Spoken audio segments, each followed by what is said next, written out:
The Miami Grand Prix that promised a new chapter for Carlos Sainz instead delivered a gut punch, leaving the Spaniard reeling from what he called a betrayal that made me feel stupid and powerless. And just like that, the calm at Williams cracked wide open. Sainz, hailed as the cornerstone of Williams' ambitious 2025 rebuild, didn't just walk away from Miami frustrated. He walked away questioning his place in the team. It all boiled down to a critical moment during the race, a surprise overtake from teammate Alex Albon. According to Sainz, there was an understanding, a silent nod that they'd hold formation, but Albon had other ideas. The move blindsided Sainz, triggering a cascade of anger, confusion, and a piercing accusation that team orders had been ignored, or worse, manipulated. For a driver who joined Williams seeking trust, leadership, and long-term vision, the Miami GP turned into a showcase of fractured communication and possible internal rifts. What was meant to be a smooth, team-focused strategy ended in finger-pointing and fractured trust. And now, Williams finds itself not only defending its race strategy, but also scrambling to hold together the very driver dynamic it's built its future on. The drama didn't wait for the podium in Miami. It unfolded wheel to wheel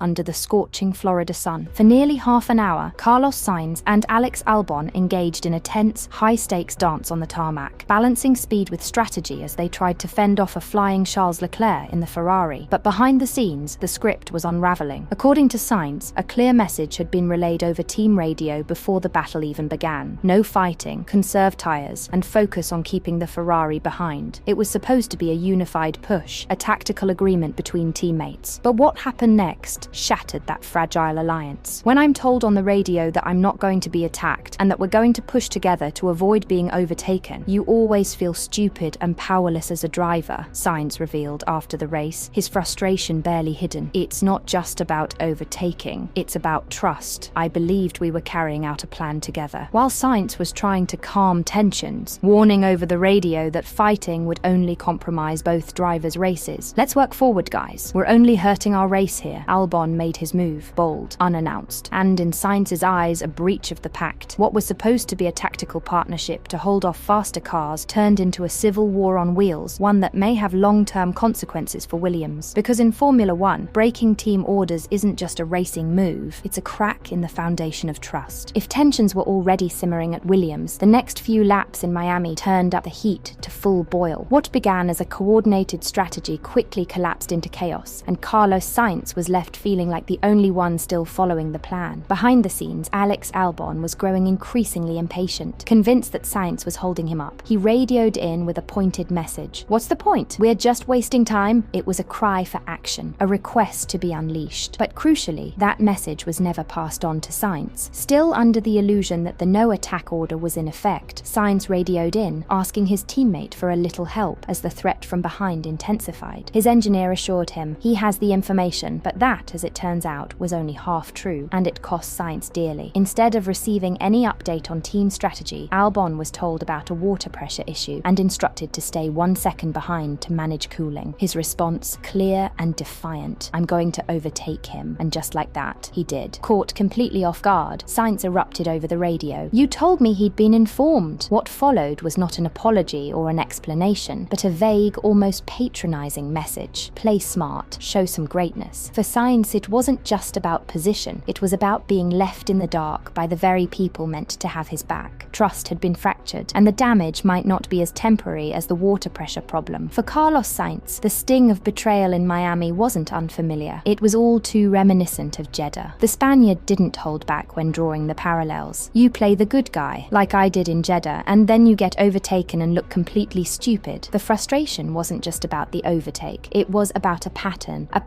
of being the team player, only to be hung out to dry. Despite his visible irritation and the chaos that unfolded mid-race, Sainz kept a lid on it in front of the media. "We'll talk about it," he said coolly. "I'm sure we'll grow from it as a team, and then we'll move on." But behind that composed exterior, the cracks in the Williams operation were hard to ignore. The Miami incident didn't just expose a one-off miscommunication, it pulled the curtain back on a much deeper issue brewing within the team. Whether it was a genuine delay in relaying key messages or an intentional effort to sidestep intra-team drama, the outcome was the same: a breakdown in strategy, a breach of trust, and a team that looked anything but united on track. Williams may have ambitions to rise through the ranks in 2025, but if Miami proved anything, it's that no amount of speed can compensate for poor communication and fractured teamwork. And if they can't fix that fast, Sainz might not be the only one questioning the plan. As the dust settled on a chaotic Miami Grand Prix, Alex Albon stepped forward to defend his actions and offered a very different account of the communication breakdown that left Carlos Sainz feeling blindsided. According to Albon, it wasn't rebellion, it was radio lag. "I think if we had stayed in a pack like that for a bit longer, I would have got that message too," Albon explained. "But at that point, we were still free to go. The radio messages were just delayed." In his view, the timing, not the intent, was to blame. But for many watching, the optics told a murkier story. To Albon's credit, his decision to push forward wasn't just about ego, it delivered results. Once he broke free, he found a rhythm and never looked back. "From my side, once I found my rhythm, we were really fast," he said confidently, and the scoreboard backed him up. 5th place, 10 solid points, and only Max Verstappen ahead of him from the frontrunners. Still, even with the points haul, the cost to team chemistry may prove harder to measure. In a sport where trust between teammates is as critical as tyre strategy, Albon's move, intentional or not, left a scar. And while he walked away with the result, Williams may be walking into a deeper internal dilemma. Despite the early handicap, Sainz showed resilience. He clung to the back of Albon, kept Charles Leclerc at bay, and dug deep to stay in the fight. But then came the virtual safety car, a golden opportunity for rivals, and a cruel twist for Sainz. It allowed Leclerc, Hamilton, and others to capitalize on better pit stop timing and strategy, leaving the Spaniard in a tactical dead zone. "It put a lot of pressure on me," Sainz admitted. "I just gave it my all to stay close to Albon and keep Leclerc behind." But with fresher tyres and superior strategy, the tide turned. Leclerc surged past, Hamilton followed, and Sainz's hard-fought position began to unravel. In the end, he crossed the line 9th, just 2 points in hand, and far more bruises than celebrations. It was a finish that did little to reflect the effort he'd poured in, and even less to heal the damage done by Williams' internal misfires. As Williams pushes to reclaim its place in the upper midfield under team boss James Vowles, the chaos in Miami has raised alarm bells. With 2 experienced drivers in Sainz and Albon, the team should be thriving, but unclear team orders and poor communication are threatening to derail progress. The next few races will test whether Williams can restore trust and define a clearer team structure. Because if the cracks exposed in Miami grow deeper, this internal rivalry could become the team's biggest obstacle. Is this just a bump in the road for Williams, or the start of a power struggle that could implode their 2025 campaign? Let us know in the comments. Until next time, goodbye for now.